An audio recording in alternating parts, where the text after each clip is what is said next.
If I named this video Arvois Chrono from the early 70s, my bet would be we wouldn't have this one-sided conversation right now. Thanks for being here, by the way, and we will definitely sum up everything about Arvois as well. But this watch houses a movement that overshadows its admittedly beautiful exterior by a long shot. Let's start with an explanation as to how a hand-wound, cam-operated chronograph movement might earn such a legendary reputation. All eyes on the Valjoux 7734 on the Time Worn channel.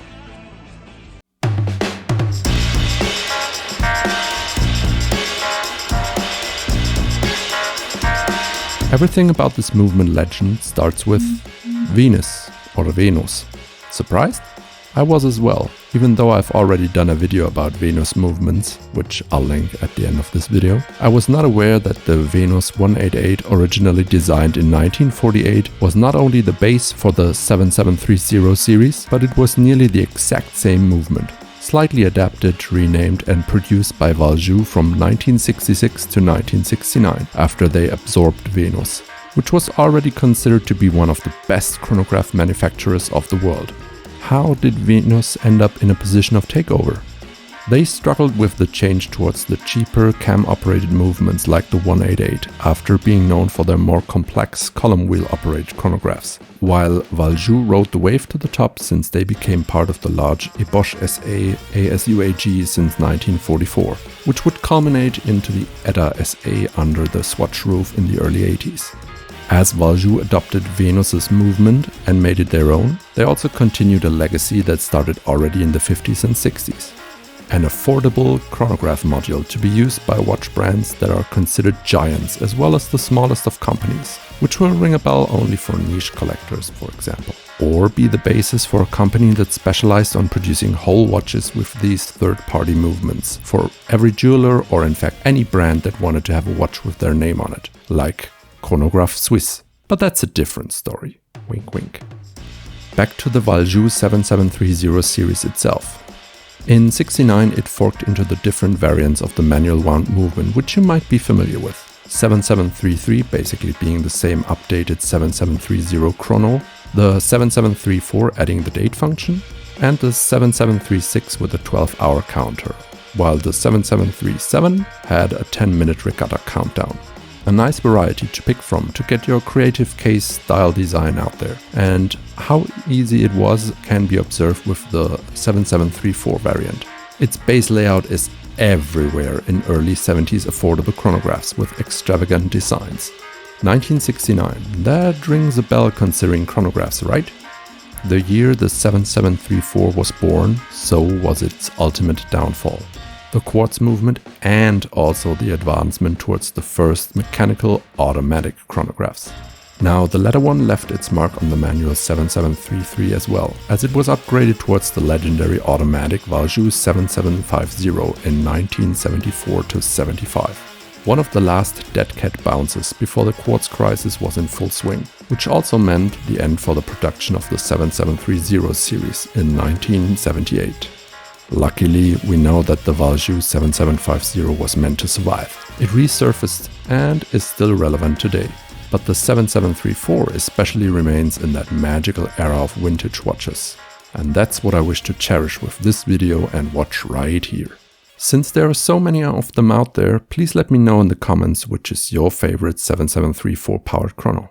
To summarize, the 7730 series, and with that this 7734 powered watch, are a testament how these movements brought the chronograph function to the masses, which used to be an expensive complication before with the column wheel based counterparts. Therefore, the 7734 opened the door to affordable vintage today. What makes this movement so impressive is that it was also found in watch models of the bigger names in the industry like Dugena, Junghans, Tissot, Vulcain, Breitling and also Heuer, to name a few. But let's head over to Arvois.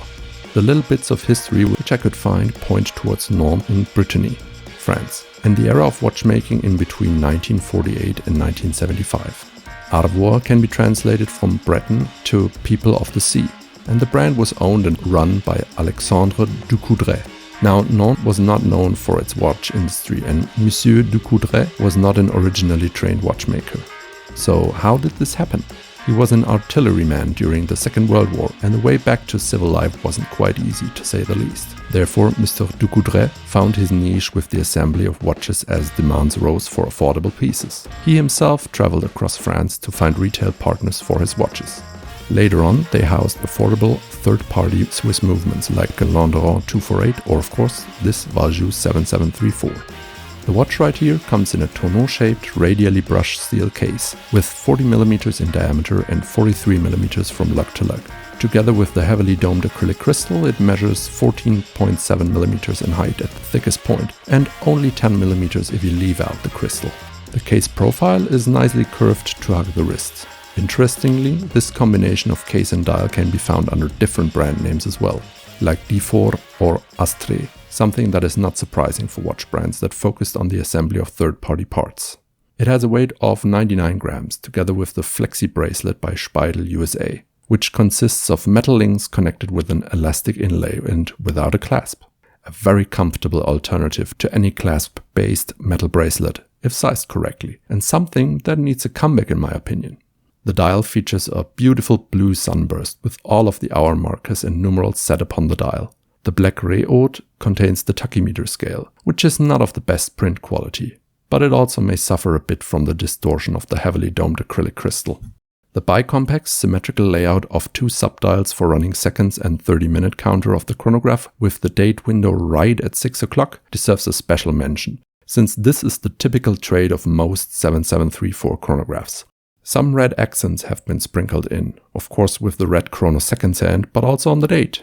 It has a so-called roulette date disc, and the origins of this nickname are quite apparent when we switch through the alternating black and red numbers on it.